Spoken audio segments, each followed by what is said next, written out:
Security forces का वस्ती मकरान के पहाड़ी सिलसिले में ऑपरेशन। फायरिंग के तबादले में कल अदम BLF के 6 दहशतगर्द हलाक। भारी असलहा, गोला बारूद और मवासिलाती आलात भी बरामद।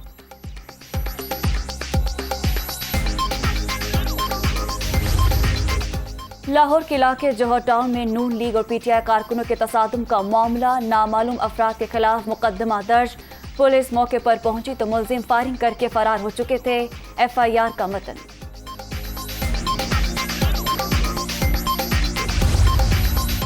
और खैबर पख्तूनख्वा के एडहॉक टीचर्स का बनीगाला में एहतजाज। इमरान खान से मुलाकात करने वाला वफ्द वापस पहुंच गया।